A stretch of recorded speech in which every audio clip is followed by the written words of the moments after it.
जवाब नहीं देंगे? ये सवाल जनता का है।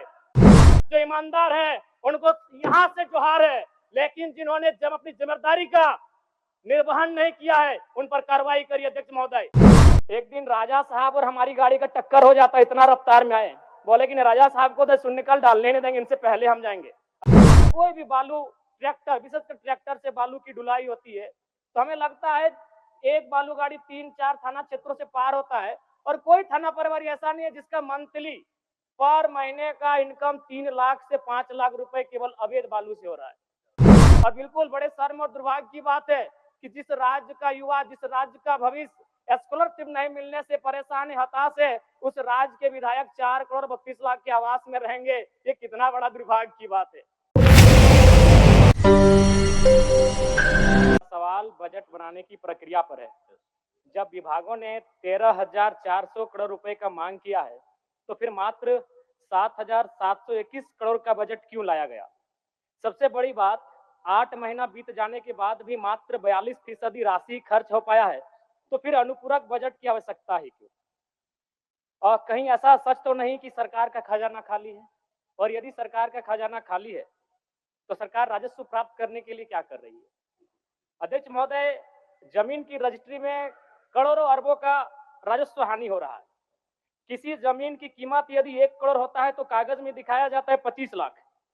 सरकार को राजस्व मिलता है 25 लाख पर और काला धन का इस्तेमाल होता है 75 लाख पर। महोदय, अगर मेरी बात पर आपको संदेह है तो किसी भी इस राज्य में अगर किसी भी बड़ा भूखंड, एकड़ों का भूखंड अगर उसका खरीद बिक्री हुआ है तो आप उसकी एसीबी के माध्यम से जांच करवा ले, दूध का दूध और पानी का पानी हो जाएगा।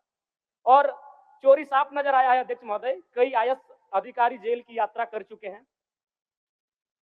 अध्यक्ष महोदय, मैं कोयलांचल से आता हूं और ईडी, जांच एजेंसी और तमाम न्यूज चैनल्स रिपोर्ट की मानी तो प्रत्येक दिन झारखंड राज्य में 1000 अवैध गाड़ियों का निकासी होता है। यदि एक कोयले की गाड़ी में 50 टन कोयला मान ले और 1 टन का मूल्य अगर 5,000 रुपए मान ले तो 25 करोड़ रुपए एक दिन का होता है। अगर 365 से गुना करते हैं तो 9,125 करोड़ रुपए होता है अध्यक्ष महोदय, यानी लगभग 9,000 करोड़ रुपए, जो कि आपके अनुपूरक बजट से ज्यादा होता है। यानी कोयलांचल से इतनी अवैध मात्रा में कोयला का कारोबार हो रहा है, अगर उस पर सरकार नियंत्रण कर ले तो आपका एक अनुपूरक बजट के बराबर वो राशि होती है, वो राजस्व आपको फायदा होगा। अध्यक्ष महोदय, अगर बालू की बात करें तो वो तो सरेआम है, सब अपने आंखों से देखते हैं। 1-2 अधिकारी ईमानदार होंगे तो भाई उनको जोहार होगा। बाकी अगर कोई भी बालू ट्रैक्टर, विशेषकर ट्रैक्टर से बालू की ढुलाई होती है तो हमें लगता है एक बालू गाड़ी 3-4 थाना क्षेत्रों से पार होता है और कोई थाना प्रभारी ऐसा नहीं है जिसका मंथली पर महीने का इनकम 3 लाख से 5 लाख रुपए केवल अवैध बालू से हो रहा है। अतः सरकार को, मैं मानता हूं कि सरकार का खजाना खाली है, तो खाली है तो इस प्रकार अगर लूट की छूट होगी, जो सरकार के खजाना में आना चाहिए था वो थाना प्रभारी के जेब में जाएगा, पदाधिकारियों की जेब में जाएगा। तो इसी प्रकार हम लोग छात्रों से कलेक्शन करेंगे अध्यक्ष महोदय। अब इसको भी झूठ मत कहिएगा, अखबार में दिया था कि जैक ने 35% 10th और इंटर का शुल्क बढ़ाया। मैट्रिक का शुल्क था 980, शुल्क कर दिया गया 1180। इंटर का शुल्क था 1100, शुल्क कर दिया गया 1400। मैं तो सबसे पहले कहूंगा कि जो शुल्क पुराना था अविलंब शुल्क बढ़ोतरी पर रोक लगाया जाए। अध्यक्ष महोदय, आज छात्रवृत्ति नहीं मिला है छात्रों को। आज राज्य सरकार और केंद्र पक्ष वाले यानी विपक्ष वाले एक दूसरे पे दोषारोपण कर रहे हैं। इस दोषारोपण के बीच इस राज्य का भविष्य क्यों उलझेगा अध्यक्ष महोदय?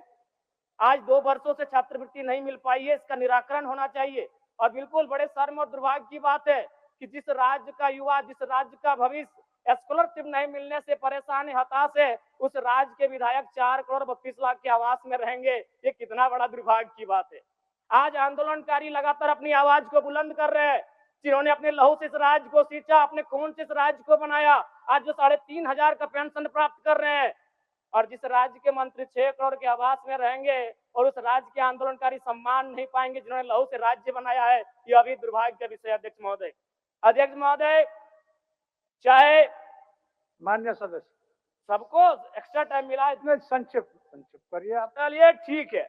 अध्यक्ष महोदय, बड़े सौभाग्य से हम दो मंत्रियों के बीच में आते हैं, 32 और 34 दोनों साथ बैठे हैं, हमेशा यूं ही साथ बैठे हैं, हमारी शुभकामनाएं, एक ही कुर्सी में बैठे हैं और दोनों के बीच हम आते हैं 33। एक बार भी मंत्री महोदय मेरे विधानसभा में गए नहीं। क्यों नहीं गए? योजना ही नहीं है, इनका दोष नहीं है। मेरे विधानसभा में कोई नई योजना, किसी के विधानसभा में मंत्री पद का कार्य क्या है? सिर्फ अपना विधानसभा नहीं होता है, कम से कम साल भर हो चुका है, एक विधानसभा तो इनको विजिट करना चाहिए था, अपने पड़ोस के जिले को तो विजिट करना चाहिए था। तो ये तो सच्चाई है अध्यक्ष महोदय। दूसरी बात, आलिम फाजिल की परीक्षा जैक द्वारा संचालित होती है, किंतु वर्तमान में सहायक आचार्य की नियुक्ति में प्रमाण पत्र की वैधता को खत्म कर दिया गया है। और सबसे महत्वपूर्ण बात अध्यक्ष महोदय, जैसा कि अखबार के माध्यम से हम सभी ने पढ़ा कि विभाग सवालों का उत्तर नहीं दे रहा है। अध्यक्ष महोदय, शून्यकाल में कल रात्रि 12 बजे नीरा मैडम और मंगल कालिंद्रा का झगड़ा हो गया। एक दिन राजा साहब और हमारी गाड़ी का टक्कर हो जाता, इतना रफ्तार में आए, बोले कि नहीं राजा साहब को तो शून्यकाल डालने नहीं देंगे, इनसे पहले हम जाएंगे। अध्यक्ष महोदय, ये कोई मजाक नहीं कह रहे, 12 बजे रात को आते हैं शून्यकाल डालने के लिए और अफसर ने मजाक बना के रख दिया है, जवाब नहीं देंगे। ये सवाल जनता का है, जिस जनता के टैक्स से पैसे से वोट पहनते हैं, जिस जनता के टैक्स से पहनते से वोट पहनते हैं, कोट पहनते हैं, उस जनता का सवाल है। और जनता का सवाल का उत्तर नहीं देते अफसर। जो ईमानदार है उनको यहाँ से जोहार है, लेकिन जिन्होंने जब अपनी जिम्मेदारी का निर्वहन नहीं किया है उन पर कार्रवाई करिए अध्यक्ष महोदय। 12 बजे रात को हम लोग सवाल डालते हैं। चलिए मान्य सदस्य। अध्यक्ष महोदय, आप अंतिम में कंक्लूड कर रहे हैं, समीर कुमार महंती। कर रहे हैं।